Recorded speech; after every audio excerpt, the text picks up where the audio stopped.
Okay, so we've all been there, right? You get this huge burst of motivation.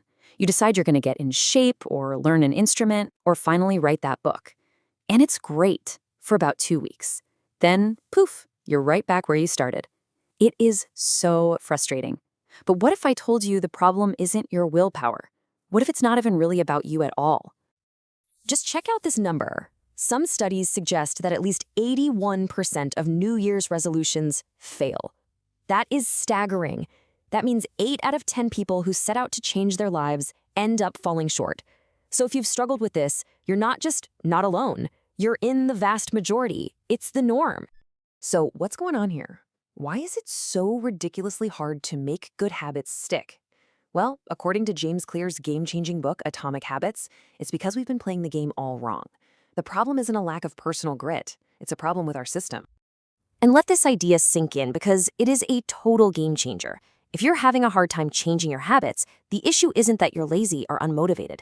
It's that your system, your environment, your routines, your entire approach is designed for failure. So the key isn't to just try harder, it's to build a smarter system. Okay, so where do we even begin to build that system? Well, it all starts with one fundamental shift in your thinking, and it's a big one. You need to forget about goals and outcomes for a second and instead focus on your identity. See, true, lasting change isn't about what you want to achieve, it's about who you want to become. See, this diagram shows it perfectly. Most of us try to change from the outside in. We start with the outcome, that outer layer. We say, I want to lose 10 pounds. But James Clear says, nope, flip that entirely. We need to work from the inside out. Start with your identity, the beliefs you hold about yourself. Because once you change who you are, your actions and results will just naturally fall into place. Let me make this super clear. An outcome-based goal is the goal is to lose 20 pounds. And an identity-based goal sounds totally different. The goal is to become the type of person who never misses a workout. See that shift? It's huge. The focus isn't on a finish line, it's on a lifestyle. And here's the best part. Every single time you show up, you are literally casting a vote for that new identity. All right, so we get the mindset shift. It's all about identity. But what about the how? How do we actually build the habits that prove that identity to ourselves? Well, that's where this practical, brilliant blueprint comes in. The 4 laws of behavior change. Think of this as the user's manual for your brain. These 4 laws are so powerful because they're designed to hack the simple loop that every single habit follows. To build a good habit, all we have to do is make the cue obvious, make the craving attractive, make the action easy, and make the reward satisfying. That's it. So let's start with Law 1. Make it obvious. Your brain can't act on a cue it doesn't see. So instead of a fuzzy goal like, I'll read more, get crazy specific with an implementation intention. I will read for 10 minutes at 9 p.m. in my living room chair. Or even better, use habit stacking. Right after I brush my teeth at night, I will read for 10 minutes. You're basically piggybacking the new habit onto one that's already wired into your brain. Next up, Law 2, make it attractive. Our brains are wired to chase pleasure and rewards. We can use this to our advantage with a really cool strategy called temptation bundling. All you do is pair something you want to do with something you need to do. For example, I will only listen to my favorite true crime podcast while I'm on the treadmill. All of a sudden, going to the gym becomes something you actually look forward to. Okay, Law 3 is maybe the most important of all.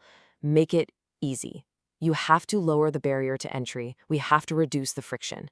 Think about it. The hardest part of going for a run is just putting on your shoes, right? This is where the 2-minute rule is pure genius. Whatever your goal is, scale it down so it takes less than 2 minutes. Want to read more? Just read 1 page. Want to meditate? Just meditate for 60 seconds. The goal isn't master yet. It's mastering the art of just showing up. And that brings us to the final law, Law 4, make it satisfying.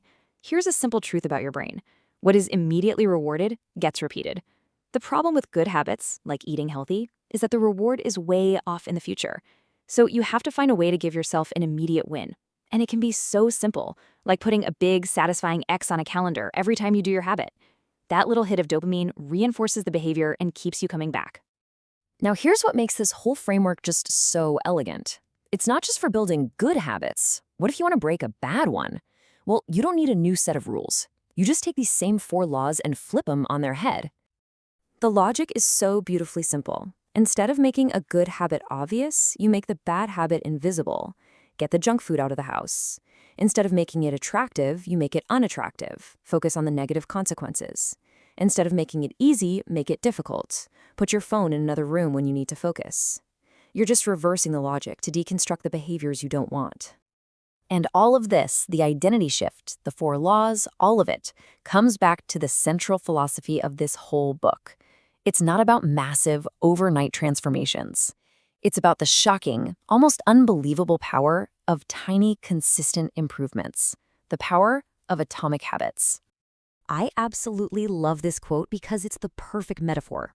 You know how a tiny amount of money with compound interest can grow into a fortune over time? Well, your habits work the exact same way. That one small, seemingly insignificant good choice you make today might not feel like much, but you repeat it day after day, and those choices compound into incredible results. Each tiny habit is like a small deposit into the bank of your future self. And if you need proof, just look at this number, 37 times better. That's what happens if you get just 1% better each day for a single year. It's so easy to dismiss a 1% improvement as nothing, but the math doesn't lie. Over time, the cumulative effect is absolutely staggering. That's the beautiful math of tiny gains. And sometimes the simplest, most low-tech tools are the most powerful. Things like a pen that just reminds you of your goal to get 1% better every day, or a simple index card where you get that little hit of satisfaction from marking off your progress. These aren't just objects, they're critical parts of your system, physical reminders of your commitment to daily progress and that new identity you're building. So if you only take one single thing away from all of this, let it be this. Start small. I mean, ridiculously, absurdly small. Don't worry about the massive outcome right now. Just focus on today. Focus on casting one small vote for the person you want to become. The real question isn't some big, scary one about your future. It's much simpler. It's the one right there on your screen.